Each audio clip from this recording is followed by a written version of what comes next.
기독교는 은혜의 종교입니다. 용서의 종교입니다.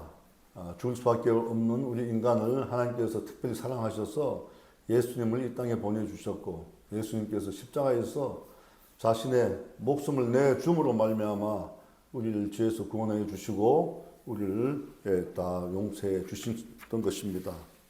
그러므로 어떤 죄인도, 그 어떤 부족한 사람도 예수님 앞에 나오면 예수님께서 다 받아주시고 우리를 용서해 주시는 것입니다. 우리는 하나님의 은혜가 아니면 하루도 살아갈 수가 없습니다. 하나님의 은혜가 없다면 우리가 피조물인 우리 인생들이 말라 죽게 될 것입니다. 우리의 삶은 황폐해질 수밖에 없을 것입니다. 하나님께서 햇빛과 물을 주지 않으면 아름다운 꽃도 또 식물들도 나무와 이 삼라만상이 다 말라서 죽게 될 것입니다. 이 앞에 있는 아름다운 꽃도 순식간에 말라서 죽게 될 것입니다. 만약에 하나님께서 우리에게 은혜를 내려주지 않는다면 우리의 심령이 말라서 죽게 될 것입니다. 예수님은 어딜 가시든지 예수님은 주변에는 죄인과 세리와 또 여러 가지 나그네와 이방인들이 모여들었습니다. 왜냐하면 예수님의 말씀을 듣고자 몰려들었던 것입니다. 그런데 예수님께서는 이들을 오지 말라고 거절하거나 거부하지 않으셨습니다. 막지 않으셨습니다. 오히려 심지어는 그들과 같이 식사를 하게 되고 그들의 친구가 되어 주셨습니다. 이런 모습을 보고 바리새인들이 예수님을 비난을 하게 됩니다. 누가복음 15장 1절에서 3절에 모든 세리와 죄인들이 말씀을 들으러 가까이 나오니 바리새인과 서기관들이 수군거려 이르되 이 사람이 죄인을 영접하고 음식을 같이 먹는다 하더라. 예수께서 그들에게 비유로 이르시되, 바리새인들의 비난을 들으신 예수님께서는 잃어버린 어린 양의 비유, 그리고 잃은 드라크마를 찾는 여인, 잃은 아들을 되찾은 아버지에 대해서 비유로 말씀을 하시게 됩니다. 이 세 비유의 주인은 누구입니까? 바로 예수님이시자 하나님이십니다. 하나님의 은혜에 대해서 예수님께서 말씀을 하고 있는 것입니다. 오늘 본문 돌아온 탕자의 비유는 우리가 너무나 익히 잘 아는 비유의 말씀이 되겠습니다.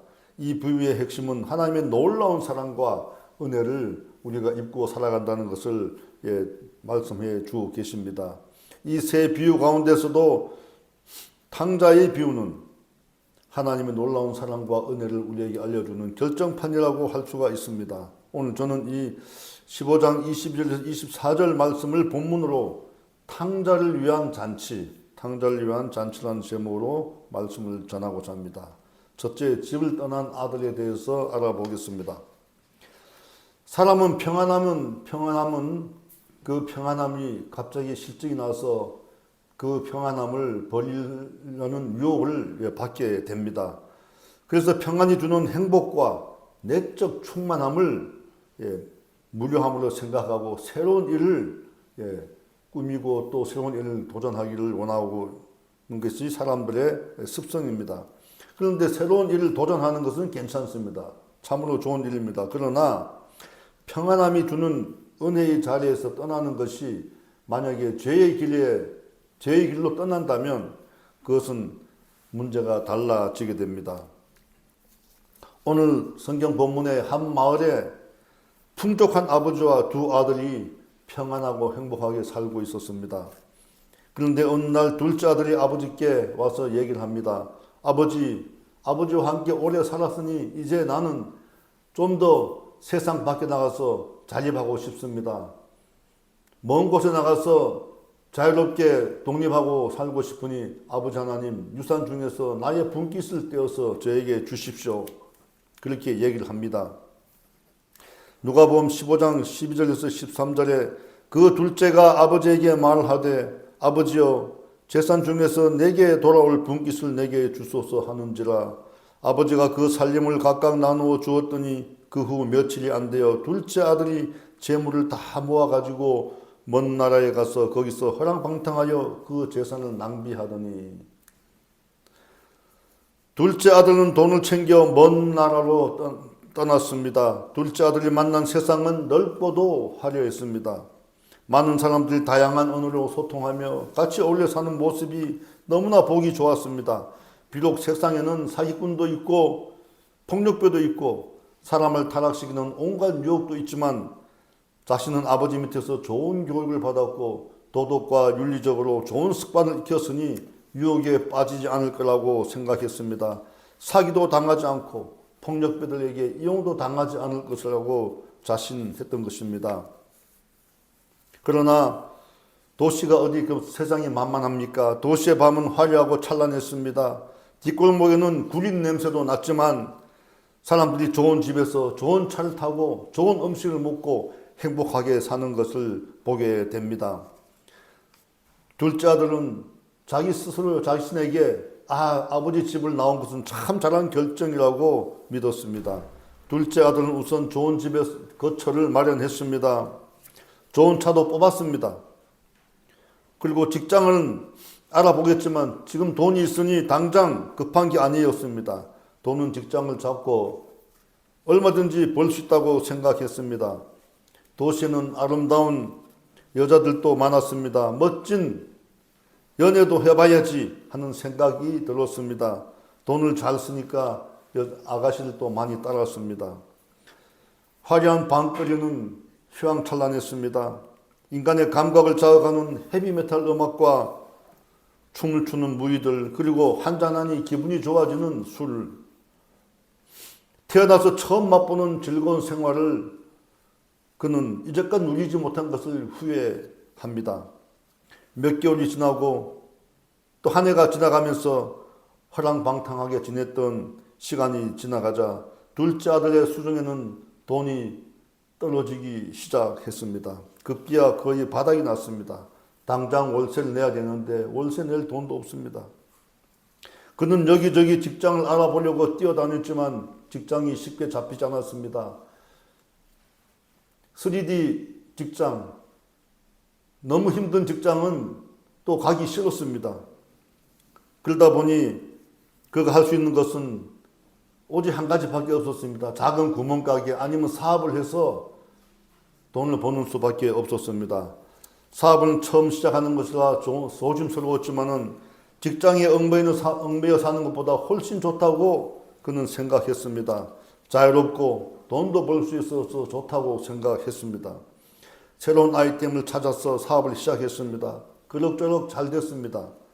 거래처와 사업 파트너를 늘리고 직원도 고용했습니다. 사업을 확장하면 돈을 더 많이 벌 수 있겠다고 생각하고 빚을 내서 사업을 확장했습니다. 그러나 우리가 다 경험하며 알지만 세상 일이 어찌 그리 우리 마음대로 됩니까? 한 치 앞을 내다볼 수 없는 것이 사람인데 세상 일이 어떻게 만만하지 않습니다. 그래서 늘 전능하신 하나님께 우리는 의지하고 말씀에 순종해서 주님이 주시는 그 지혜와 말씀에 따라서 우리가 살아가야 되는 것입니다. 그런데 갑자기 그 나라에 불황이 찾아왔습니다. 돈은 다 떨어졌는데 경기가 침체되고 물건도 팔리지 않았습니다. 누가복음 15장 14절 말씀입니다. 다 없앤 후에 그 나라에 흉년이 들어 그가 비로소 궁핍한지라. 설상가상으로 사업을 확장하면서 만났던 사람들에게 사기를 당했습니다. 직원들 월급도 주지 못하게 됐습니다. 어느덧 돈은 완전히 바닥이 나고 빚을 지게 되었습니다. 사람들로부터 비톡촉을 받고 고소를 당하게 됩니다. 그제서야 둘째 아들은 정신이 번쩍 들었습니다.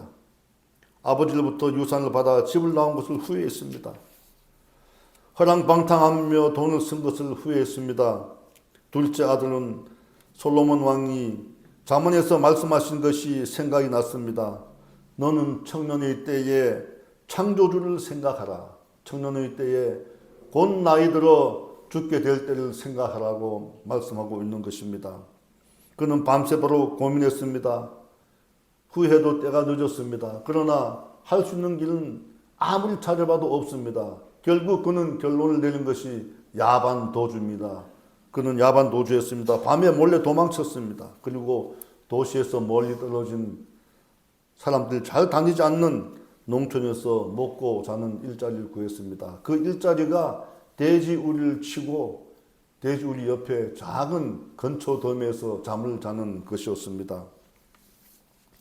그런데 주인은 먹을 것을 제대로 주지 않습니다. 그러다 보니 배가 고팠습니다. 굶주림을 견디지 못해 급기야 돼지가 먹는 쥐염 열매를 먹기 시작했습니다. 영양실조가 걸렸습니다. 몸이 아프기 시작했습니다. 결국은 영양실조에 걸렸으니 몸에 병이 오게 됐습니다. 둘째는 아버지 집이 생각났습니다. 아버지 집에는 얼마나 먹을 것이 많은가. 17절 18절입니다. 우리 다 같이 합독하겠습니다. 이에 스스로 돌이켜 이르되 양식이 풍족한 품것이 얼마나 많은가. 나는 여기서 줄여 죽는구나. 내가 일어나 아버지께 가서 아버지여, 내가 하나님 아버지께 죄를 지었나사오니. 둘째는 결국 아버지 집으로 가기로 결정을 합니다. 하나님을 떠난 인생은 이처럼 흔들리는 갈대처럼 세상에 악한 곳에 휩쓸려서 죄악 가운데 살다가 죄악 가운데 죽어가는 것입니다. 성도님들 가운데도 세상이 좋아서 세상 속으로 떠나가는 사람들 보게 됩니다. 하지만 세상은 그런 사람들을 가만두지 않습니다. 사람이 아무리 지혜가 많고 지식이 있다 해도 하나님을 떠나 영이 죽으면 그 사람은 영으로 인해서, 죽은 영으로 인해서 그 사람이 삶은 피폐해지게 되는 것입니다. 비전과 하나님 주시는 비전과 지혜와 지식이 사라지게 되는 것입니다. 예수를 믿고 하나님의 백성으로 살다가 천국 가는 길에서 이탈한 사람들은 영혼이 병들게 됩니다. 영이 죽게 되니 육신도 병이 들고 그의 삶은 황폐해지기 시작하게 되는 것입니다. 성도 여러분, 우리는 어떠한 일이 있어도 어떠한 고난과 어려움이 다가오더라도 하나님을 떠나서는 안 될 것입니다. 하나님을 의지하면 하나님께서 새 힘을 주십니다. 하나님은 환난 날에 나를 찾으려고 하셨고 환난 날에 나를 부르려고 말씀하셨습니다. 그래야만 하나님께서 내게 응답하겠고 너가 알지 못하는 크고 은밀한 일을 보이라고 말씀하셨습니다. 마귀와 권세를 잡은 세상은 야박하고 비정하여서 어렵고 힘든 사람들을 따뜻하게 받아주는 것이 한 곳도 없습니다. 그러나 하나님은 믿음의 몇 사람을 통해서 그들의 믿음 바탕 위에 이 땅에 교회를 세우시고 예수님을 교회의 머리로 두셔서 우리를 통치하시고 이 땅에 하나님의 나라를 건설해 가시고 세워 가시는 것은 참으로 기이하고 축복된 일이 아닐 수가 없습니다. 그 하나님은 언제나 우리에게 잔치를 베풀어 주시는 하나님임을 우리가 기억해야 될 것입니다. 셋째, 잔치를 베풀어 주신 하나님에 대해서 알아보겠습니다.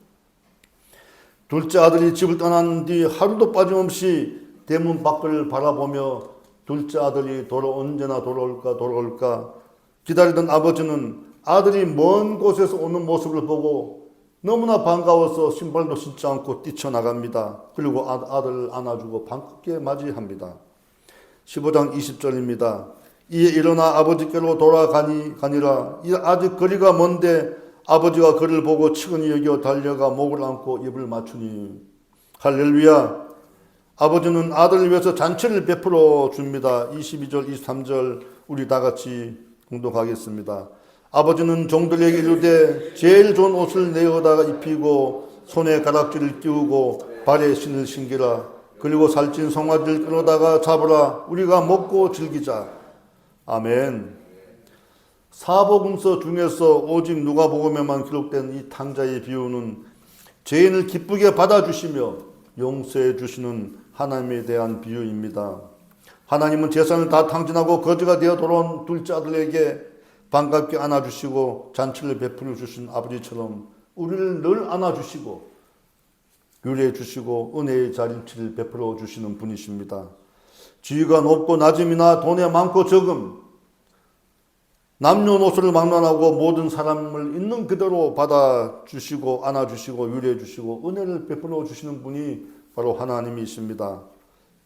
집안의 재산을 반이나 탕진한 아들을 끌어안아주고 있는 아버지의 모습은 우리를 그대로 받아주시는 하나님의 모습임을 우리는 알게 됩니다. 하나님은 찢기고 상처투성인 채로 하나님 앞에 나오는 사람들에게, 죄인에게 이제 정신을 차리겠느냐, 식의 엄한 훈계나 이제 내가 탕진한 돈을 평생 동안 갚도록 해라, 이렇게 엄벌을 내리지 않습니다. 오히려 하나님은 가눌 수 없는 기쁨을 위해 말씀을 하십니다. 15장 24절입니다. 이 내 아들이 죽었다가 살아났으며 내가 잃었다가 다시 찾아노라. 저희가 즐거워하더라. 아멘. 성도 여러분, 하나님을 신뢰하고 하나님이 주신 은혜에 늘 감사하며 하나님께 충성하면서 살아가시기를 축원합니다. 세계적인 영성가 필립 얀시가 쓴 책에 나오는 이야기 하나를 소개하고 설교를 마치려고 합니다. 한 소녀가 있습니다. 소녀는 미국 미시건주 트래버스시 인근의 버치 농장에서 성장했습니다. 부모는 약간 구식이라 딸이 듣는 음악, 코걸이, 치마걸이, 길이 따위에 과민한 반응을 보이곤 했습니다. 어쩌다 외출 금지령이 내리면 소녀는 가슴이 불불 끓었습니다. 그날도 말다툼 후에 아버지가 방문을 두드리자 딸이 소리쳤습니다. 아빠 미워! 아빠 미워! 이렇게 소리쳤습니다. 그날 밤 소녀는 그동안 생각으로만 수없이 연습했던 일을 행동에 옮겼습니다. 가출입니다. 그는 가출을 했습니다. 소녀는 디트로이트행 버스를 탔습니다. 디트로이트는 전에 교회 중동부에서 타이거즈 팀의 경기를 보기 위해 버스를 타고 한번 가본 적밖에 없었습니다. 디트로이트는 갱단, 마약, 폭력이 무서울 정도로 일어나는 곳이라는 것을 신문을 통해서 간간히 봐왔던 터입니다. 그런데 소녀는 부모가 그런 곳까지 자신을 찾아오려고 생각을 하지 않았습니다. 이틀째 되던 날 소녀는 갑자기 지금까지 본 것 중에서 가장 큰 차를 몰고 다니는 남자를 만나게 됩니다. 남자는 차도 태워주고 점심도 사주고 머물 곳도 제공을 해줍니다. 큰 차를 모는 남자는 소녀에게 남자들이 좋아하는 일을 몇 가지 가르쳤습니다. 소녀는 남자들이 주는 돈으로 마음껏 룸서비스도 받으며 빌딩 옥상의 고급 주택가에 살고 있었습니다. 가끔 식구들이 생각날 때도 있지만 지금은 자기가 그곳에서 자랐다고 믿기지 않을 정도로 그들의 삶은 답답하고 촌스러워 보였습니다. 소녀는 어느 날 우유팩 뒷면에 사람을 찾습니다라는 문구를 봤습니다. 그런데 그 문구 밑에 자신의 사진이 실린 것을 보고 잠시 놀랐습니다. 하지만 머리는 이제 금발로 염색을 했고 짙은 화장에 여기저기 구멍을 뚫고 보석까지 달았고 그런 여자를 자신이라고 알아볼 사람은 아무도 없었습니다. 거기다가 자기가 알고 있는 친구들도 대부분 다 가출한 소녀지만은 디트로이트 밑바닥에서 서로 밀고 하는 그런 일들은 없었습니다. 1년이 지나면서 소녀의 얼굴에 갑자기 병색이 돌기 시작했습니다. 돌연 낯빛이 바뀌는 큰 차를 모는 남자를 보고 소녀는 깜짝 놀랐습니다. 큰 차를 모는 남자는 소녀가 얼굴에 병색이 돌자 낯빛이 변하면서 그를 몰아붙였습니다. 요즘 같은 세월에 빈둥거리면 안 돼. 그 남자는 불만을 표하고 소녀는 어느새 이론 한 푼도 없이 길거리로 쫓겨나고 말았습니다. 여전히 하룻밤에 두세 건씩 일을 건지긴 하지만 이제 큰 돈을 못 버는 데다가 그나마 받는 돈은 마약을 사면 끝입니다. 남는 게 없었습니다. 겨울이 오자 소녀는 대형 백화점 밖 쇠창살에 기대서 잠을 잡니다. 그러나 한밤중에 디트로이트 거리는 10대 소녀가 경계를 풀 수 있는 그런 안전한 곳이 못 됩니다. 어둠이 깔려옵니다. 소녀는 기침이 심해집니다. 그날 밤도 사람들의 발자국 소리를 들으며 자는 듯 깨어 있는데 한순간 모든 것이 달라 보이기 시작했습니다. 무대의 주인공 같았던 기분은 더 이상 간데없고 춥고 무서운 도시의 길 잃은 아이 심정만 남았습니다. 소녀는 훌쩍 끌기 시작합니다. 주머니는 비어 있는데 배가 고픕니다. 소녀는 바닥에 웅크리고 신문지까지 끌어다 덮어쓴 채 떨고 있습니다. 불현듯 끊겼던 기억이 되살아납니다. 하나의 영상이 가슴에 가득 떠오릅니다. 천지에 벚꽃들이 가득하고 오로이 트레버스시 소녀의 황금빛 강아지가 테니스 공을 찾아 벚꽃이 흐드러진 나무숲 초원을 달리는 장면이 떠올랐습니다. 하나님, 제가 어쩌다가 이렇게 집을 나왔을까요? 소녀는 혼잣말로 중얼댑니다. 가슴이 메어집니다. 우리 집 개도 나보다 잘 먹는데 소녀는 흐느낍니다. 그리고 한순간 깨닫습니다. 견딜 수 없을 정도로 집에 돌아가고 싶다는 것을. 연거푸 3차례 전화를 걸었지만 계속 응답기만 울립니다.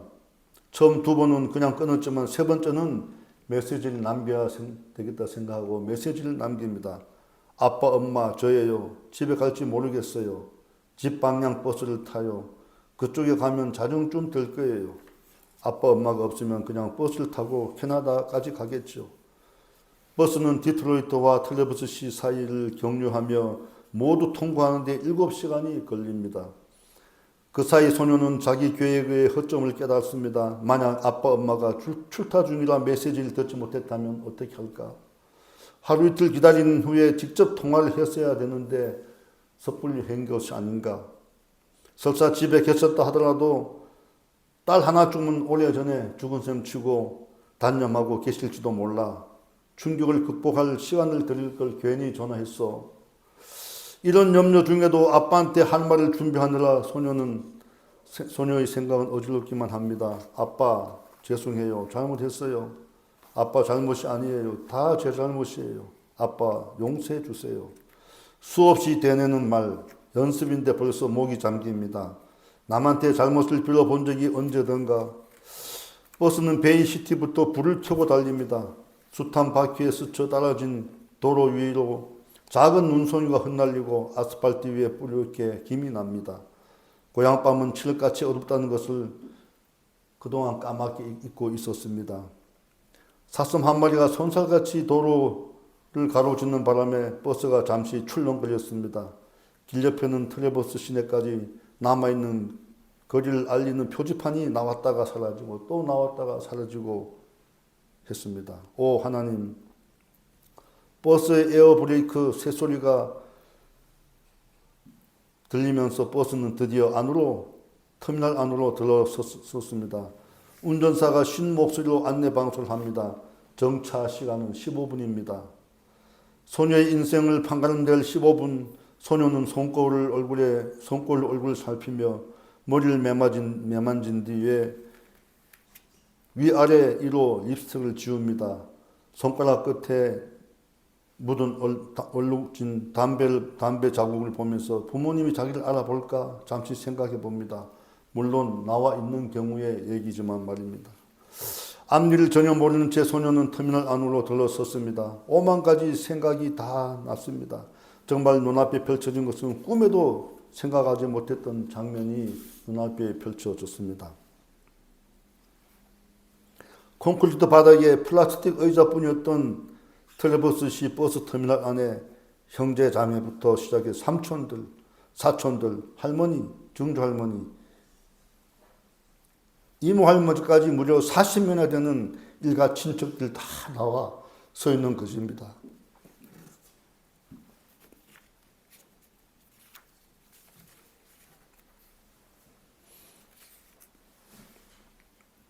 저마다 우스꽝스러운 파티 모자를 쓰고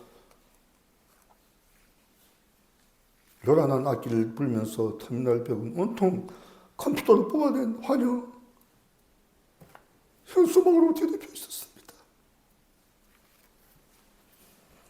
환영 인파 속에서 아빠가 다가오자 소녀는 녹아내리는 수분처럼 눈물이 아른거리는 눈으로 아빠를 보며 외워두었던 말을 합니다. 아빠 죄송해요. 아빠가 말을 막았습니다. 이러고 있을 때가 아니야. 용서를 받고 있을 시간이 없어. 파티에 늦을라. 집에 잔치가 널 기다리고 있거든. 여러분, 하나님은 탕자의 아버지처럼 소녀의 아빠처럼 그렇게 우리를 사랑하고 맞아주십니다. 잃어버린 어린 양 한 마리를 찾아 99마리를 두고 산과 계곡을 오르내리며 찾는 목자의 마음. 오늘 눈물을 흘리며 십자가 앞으로 나오는 것을 막지 아니하시고 품어주시는 예수님의 모습을 보게 합니다. 잃어버린 한 드라크마를 찾고자 예수님 여인의 모습에서 하나님을 떠난 백성을 찾는 예수님의 무한한 사랑을 우리가 그 마음을 보게 됩니다. 성도 여러분, 사순절 지나가는 기간 동안 우리는 새로운 도전을 받게 됩니다. 하나님은 우리 보고 일어나 깨어나라고 말씀하고 있습니다.